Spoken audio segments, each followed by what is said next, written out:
Hello students, आज जो topic हम स्टार्ट करने वाले हैं वो है रॉक। तो चट्टान किसको कहते हैं? चट्टान चट्टान शब्द के अंतर्गत पपड़ी के उन सभी पदार्थों को सम्मिलित किया जाता है जो चाहे कठोर हो चाहे कोमल हो, है ना। तो एक्चुअली चट्टान जो है वो लिथोस, जिसका शाब्दिक अर्थ है चट्टान, है ना, उससे लिया गया है। क्रस्ट के ऊपर उठा हुआ भाग जो कि स्थल को प्रदर्शित करता है स्थल मंडल कहलाता है। और उसमें स्थल मंडल में आपको इस तरह के जो लिथोस जो है वो चट्टान ही है जो स्थल मंडल के ऊपर जो दिखाई दे रहा है, चाहे ये कोमल अवस्था में हो चाहे वो हार्ड हो, ये चट्टान होता है। अब चट्टान कितने प्रकार की होती है? तो चट्टान के प्रकार अगर हम देखें तो आग्नेय, अवसादी व कायांतरित, तीन प्रकार की चट्टानें, इग्नियस, मेटामॉर्फिक एंड सेडिमेंट्री। वापस इंग्लिश में बोला है मैंने, वापस हिंदी में बताती हूँ। आग्नेय इग्नियस, ठीक है, कायांतरित मेटामॉर्फिक और सेडिमेंट्री अवसादी। तो ये तीन प्रकार की चट्टानें हैं। तो चट्टानों में आग्नेय शैल, आग्नेय शैल में क्या है? आग्नेय शब्द लैटिन शब्द इग्नियस से लिया गया है जिसका शाब्दिक अर्थ है अग्नि, ठीक। तो इसको प्राथमिक शैल भी कहते हैं।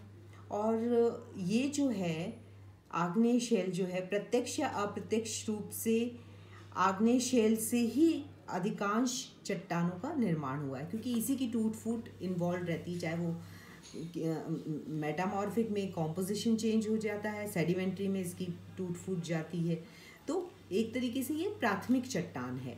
अब आग्नेय चट्टान की क्या क्या विशेषताएं हो सकती हैं? अगर हम देखें आग्नेय चट्टान है तो इसकी क्या विशेषताएं हो सकती है? एक तो ये कि आग्नेय चट्टानें कठोर होती हैं, इसमें जल बड़ी कठिनाई से जोड़ों के सहारे अंदर प्रविष्ट होता है, ये पहली बात। दूसरी बात, रवेदार तथा दानेदार होती हैं, इसमें रवे होते हैं, दाने होते हैं। ये डिपेंड करता है ये बन कैसे रही है। अंदर से जो पृथ्वी के अंदर भूगर्भ से जो लावा निकल रहा है वो लावा ठंडा होकर जमता जाता है ना। तो उससे अगर वो लावा तेजी से ठंडा हुआ तो उसमें रवे कम होंगे या नहीं होंगे, और लावा धीरे धीरे ठंडा हुआ भूपपड़ी पर तो वो उसमें रवे होंगे। जितना धीरे स्लो उसका होगा जमने का प्रोसेस, उतने लावा, है ना। और अगर तीव्रता से हुआ ठंडा तो उसमें लावा उसमें किसी प्रकार के रवे नहीं होंगे। तीसरा है, जैसे आग्नेय चट्टानों में परतें नहीं होती, है ना। जैसे अवसादी में तो हम देखेंगे एक के ऊपर एक अलग अलग लेयर्स होती, अलग अलग लेयर्स का कॉम्पोजिशन होता है, पर इसमें एक ही तरह का आपको ऊपर से नीचे तक एक ही तरह का कॉम्पोजिशन दिखाई देगा, इसमें लेयर्स नहीं होंगी। फिर है इसमें परत नहीं होती, ये समझ में आ गया। फिर है इसमें पानी प्रविष्ट नहीं कर पाता है, क्योंकि बहुत मुश्किल से प्रविष्ट करता है, तो इसमें रासायनिक अपक्षय बहुत कम होता है ना। इस रासायनिक अपक्षय जो है वो इसमें कम होता है। फिर है आपका आग्नेय चट्टान में संधियाँ जो हैं, जॉइंट्स जो हैं, वो निचले भाग की अपेक्षा ऊपरी भाग में ज़्यादा पाए जाते हैं। फिर है आग्नेय चट्टानों का सीधा संबंध ज्वालामुखी से। ये तो हम सब जानते हैं, क्योंकि ज्वालामुखी से जो लावा निकलता है वो ठंडा होकर जमता है तो आग्नेय चट्टान बनती है। इसको मेन, अब इस आग्नेय चट्टान को आप कितनी कैटेगरीज में बांट सकते हैं? आप इसको उत्पत्ति के अनुसार बांट सकते हैं, पहला, है ना, कि आप इसकी जो उत्पत्ति है उसके अनुसार आप इसको अलग अलग उसमें बांट सकते हैं,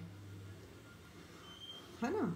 और उसके अलावा आप इसको और भी तरीके से बांट सकते हैं। रासायनिक संरचना के आधार पर बांट सकते हैं, आप इसको कणों के आधार पर बांट सकते हैं। तो इस तरह से तीन हो गया। तो सबसे पहले उत्पत्ति प्रक्रिया के अनुसार, उत्पत्ति प्रक्रिया के अनुसार आंतरिक चट्टान और बाह्य चट्टान, दो प्रकार की चट्टानें होती हैं, आंतरिक व बाह्य। आंतरिक में हम लेते हैं पातालीय और मध्यवर्ती आग्नेय, पातालीय आग्नेय शैल और मध्यवर्ती आग्नेय शैल, ये आ जाएगी आंतरिक आग्नेय शैल में। और बाह्य आग्नेय शैल में आती है विस्फोटक प्रकार की या शांत प्रकार की, लेकिन बाहर दिखाई देता है वो, है ना। आंतरिक में तो वो अंदर ही है, सरफेस के अंदर जो जम रहा है वो है। और बाह्य में बाहर विस्फोट से निकल करके जो बाहर जम रहा है, या शांत प्रकार हो सकता है लेकिन बाहर दिखाई दे रहा है, वो है। और फिर ये तो आपका हो गया आंतरिक आग्नेय शेल, ये तो उत्पत्ति के आधार पे हो गया।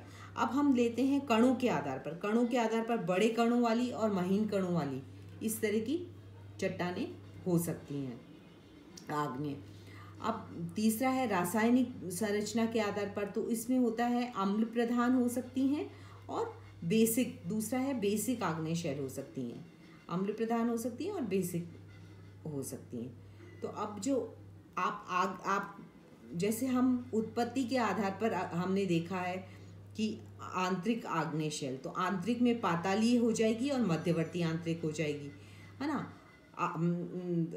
जो एकदम इंट्रूसिव इग्नियस रॉक की मैं बात कर रही हूँ। इंट्रूसिव इग्नियस रॉक से हम क्या समझ रहे हैं, जब ज्वालामुखी के उद्गार के समय मैग्मा ऊपर की तरफ अग्रसर होता है और धरातल के ऊपर न पहुंचकर धरातल के अंदर ही ठंडा होकर ठोस रूप धारण कर लेता है, उसको हम आंतरिक आग्नेय शेल कहते हैं, है ना। उसमें पातालीय आ गई और मध्यवर्ती आ गई। पातालीय जो है उसमें आपका रवे बहुत ज़्यादा पाए जाते हैं, मंद गति से ठंडी होती है, जैसे कि ग्रेनाइट, है ना।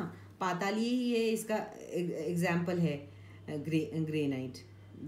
और इसी प्रकार मध्यवर्ती है, इसमें गर्म लावा ऊपर उठता है और धरातल में अवरोध के कारण दरारों और छिद्रों में जम जाता है।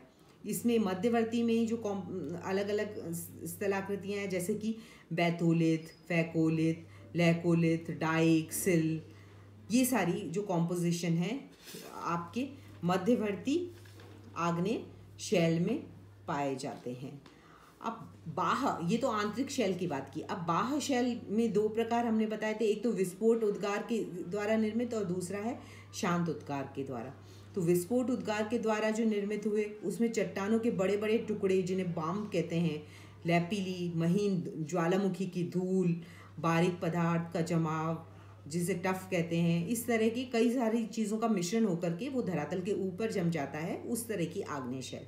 दूसरा होता है शांत बाह्य प्रकार की आग्नेय शेल में हमने दो कैटेगरी ली है, एक विस्फोट उद्गार, दूसरा शांत उद्गार। शांत उद्गार में धीरे धीरे लावा आता है छोटे छोटे सुराखों से और बाहर आकर के धीरे धीरे जम जाता है, तो इसमें बहुत स्लो प्रोसेस है। ये तो आपका हो गया था चट्टानें उत्पत्ति के आधार पर। फिर है रासायनिक संरचना के आधार पर आपकी एसिड हो सकती है, जो अम्ल प्रधान चट्टान है, जिसमें सिलिका की मात्रा 65% से 85% रहती है। दूसरी बेसिक हो सकती है, जिसमें सिलिका की मात्रा 45% से 60% तक रहती है, वो आपकी बेसिक है। लोहे की अधिकता पाई जाती है, ठीक है ना। और इस रासायनिक में ही तीसरी कैटेगरी आ गई मध्यवर्ती शेल, जिसमें डायोराइट और एंडेसाइट जिसकी एग्जाम्पल्स हैं। फिर आपका अल्ट्रा बेसिक है, जिसमें 45% से कम सिलिका की मात्रा पाई जाती है। अब कणों के आधार पर अगर हम डालें तो बांटे, तो बड़े कणों वाली, छोटे कणों वाली और मध्यम कणों वाली आग्नेय शेल। तो ये तो हमारी आग्नेय शेल। आग्नेय शेल का सबसे अच्छा एग्जाम्पल है ग्रेनाइट। ग्रेनाइट आप सब ने देखा होगा किस तरह से डिफरेंट डिज़ाइन और रवे इसमें होते हैं, तो ये सारा इसमें आग्नेय शेल में। इसका दूसरा एग्जाम्पल है बेसाल्ट। बेसाल्ट भी आपने देखी हुई है किस तरह की बेसाल्ट जो है। अगर आप लोगों ने ये रॉक देखी आग्नेय में, आपने ग्रेनाइट तो मेरे ख्याल से सभी बच्चों ने देखा होगा। ग्रेनाइट तो बड़ा कॉमन है आजकल, काफ़ी यूज़ हो रहा है ग्रेनाइट। तो इसके अलावा इसमें कई तरह की टोपोग्राफी या आग्नेय शेल में कई तरह की स्थलाकृतियाँ बन जाती है, तो वो स्थलाकृतियाँ मैं अलग से लूँगी आपके नेक्स्ट लेक्चर में। Till next time, good bye.